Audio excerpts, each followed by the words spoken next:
Game guy, you don't need to wear a life vest every time you play Wave Race.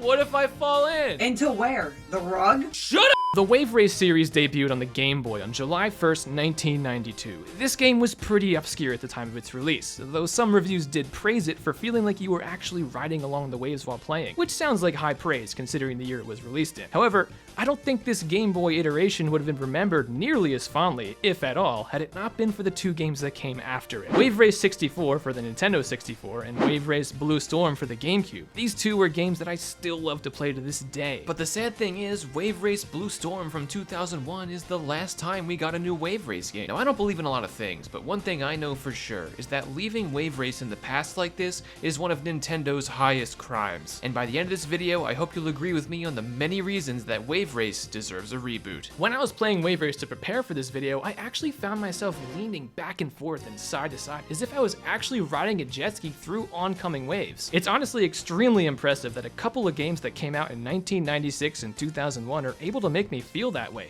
The waves are so realistic. And to show you just how realistic the waves in Wave Race are, I actually know a guy who's a wave expert who's on the scene live right now with some real waves.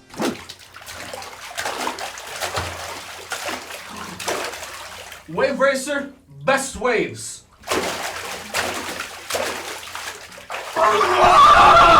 My love for Wave Race comes in large part from my love for arcade games, and by love I mean hate. By hate, I mean I've spent far more money than I'm willing to admit trying to win the arcade racing games. I mean, can you blame me though? When you're getting the living shit kicked out of you by one of these machines, you just can't help but put another quarter in the machine and give it another go. It's kind of like having a gambling addiction, but instead of winning money, you win a Basset Hound plush. Wave Race borrows a lot of what makes those arcade racers so addicting, but it slaps you on a jet ski and you don't have to pay a quarter every time you lose. When you boot up Wave Race 64, you're greeted by some nice summery visuals. The sun is shining, dolphins are jumping out of the ocean, and the water looks good enough to drink. Disclaimer, you should never drink ocean water. As proof of its dangerous side effects, let's go back to my wave expert.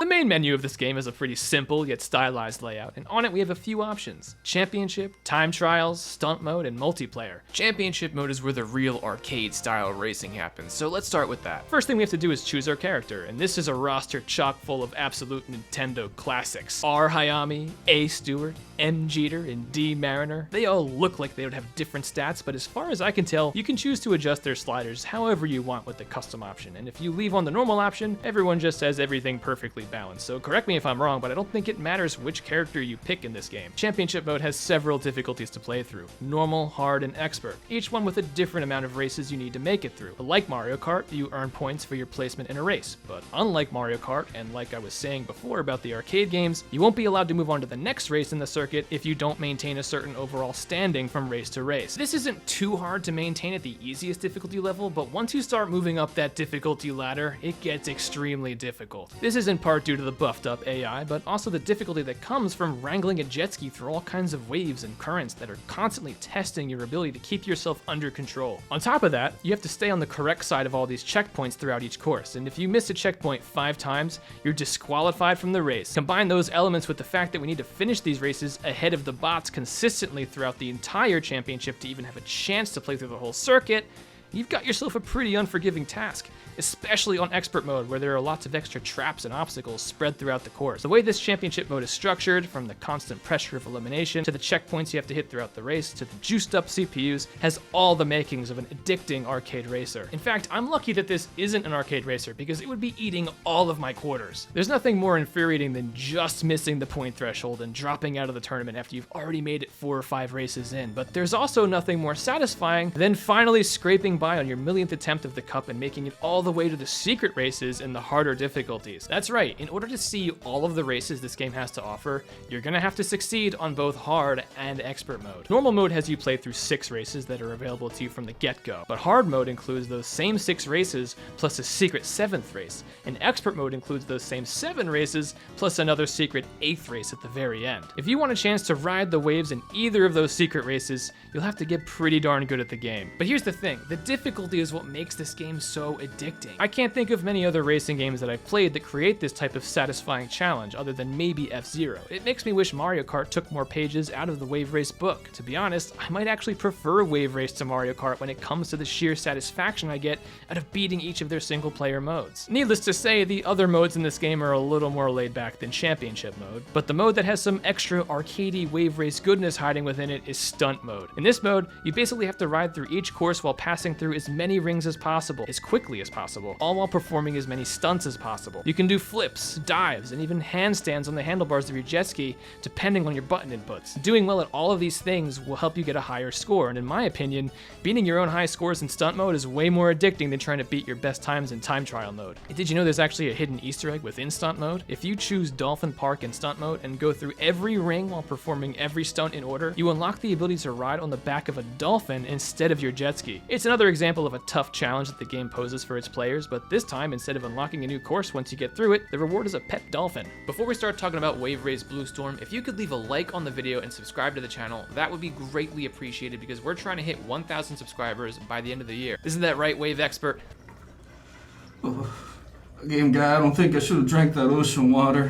Speaking of dolphins, as soon as we found out that the development code name for the Nintendo Gamecube was Project Dolphin, we should have immediately known that this project was never about the future of 3D Mario games, nor was it about competing with PlayStation or Xbox's hardware capabilities. It was only ever about bringing Wave Race into the next generation, and Nintendo made this abundantly clear by launching the GameCube without a single Mario game, and instead launching it alongside Wave Race Blue Storm. This new and improved version of Wave Race takes just about everything the Nintendo 64 version offered and makes it better. It has all the same modes, all structured in almost the exact same way. Is it just a nicer looking version of Wave Race 64?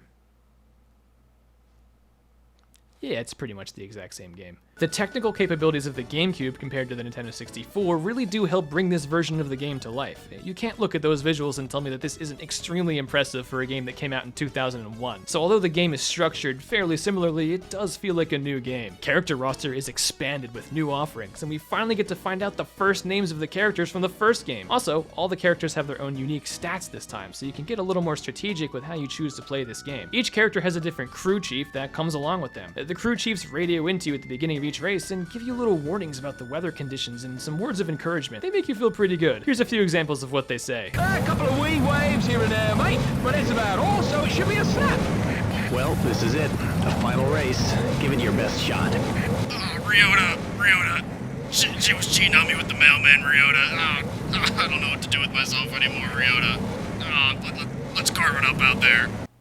What was that last one? Once you're actually in the race, you'll notice that beyond just improving the physics and racing mechanics from the first game, Blue Storm introduces a new turbo function. If you're staying on the correct side of your checkpoints consistently, the game will grant you a boost you can use by pressing X, and boy is this fun to use. It really ups the intensity of riding along these waves when you can turbo jump off the top of a 20-foot tall wave. The waves also get much choppier in this game than before, which makes for a wild ride, but also a more difficult ride. Some of these courses can get really tough when you're running them with stormy weather and high waves. I had a hard time just staying on the correct sides of my checkpoints on most of them. To add another layer onto that difficulty, as you work your way up the ladder in Championship mode to Hard and Expert, not only does the AI get tougher, but the course layouts get completely changed around to be even harder as well. Even though you'll find yourself visiting the same locations in each tournament, the differences in the course layouts between the difficulties are so extreme that they may as well just be entirely new races. When I say these layouts are harder, I am not kidding. Aspen Lake goes from being the easiest course in the game in normal mode to being a living nightmare on Hard and Expert mode. You would think, oh, it takes place in a lake where there's no waves. It can't be that hard. Then you're 4 races into the Expert circuit and it does this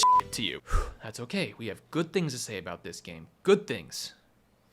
What keeps the frustration from getting too annoying is the fact that these races really do have some cool scenic themes. You would think that with a jet ski game, the courses would all end up being fairly similar since there has to be some body of water involved. But the opposite is true here. These courses are all pretty creative, from the jungle swamp of Lost Temple Lagoon to the sunny shores of Southern Island to the city lights of Ocean City Harbor. Each course has a real personality of its own. By the way, did anyone notice the literal Titanic in the background of Arctic Bay, heading straight towards an iceberg?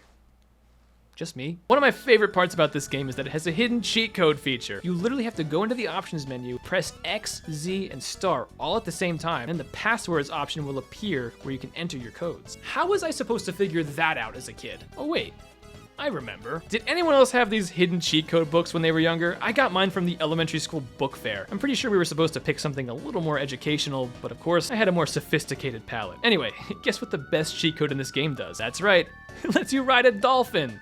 Oh, look at that dolphin. Isn't he just beautiful? He looks so robotic. Actually, wait a minute. Is he a real dolphin? Look at the way he glides across land. That's unnatural. Okay, I'm just gonna come out and say it. I do not think that's a real dolphin. You can probably tell by the way I talk about these games and the fact that I chose to make an entire video about them that I really enjoy them. And I'm severely disappointed with Nintendo that they chose not to continue this franchise. I mean, there were so many opportunities over the past 21 years to make a sequel to Wave Race Blue Storm. The Wii with its motion controls would have been perfect. Wave Race was practically built for motion controls. Then my leaning back and forth while playing actually might have done something in the game instead of just making me look like an absolute lunatic in my office. And it's an obscure enough series where I'm sure it would have fit right into the Wii U's library of misfit games as well. And even now, with the insane popularity of the Nintendo Switch, just about every first-party release is bound to be a success. There's never been a better time to dig through the graveyard of forgotten Nintendo franchises and bring back something to guaranteed sales numbers. I'd love to see this series brought back in some capacity, beyond just getting added to the Nintendo 64 library in the Nintendo Switch Online subscription. I realize that games as difficult as Wave Race may not be everyone's cup of tea, and that's okay. Games like Mario Kart that are easier to pick up for a casual player are obviously going to appeal to a wider audience. But even so, I do think Nintendo needs to get back into the market of producing much harder racing games, because right now,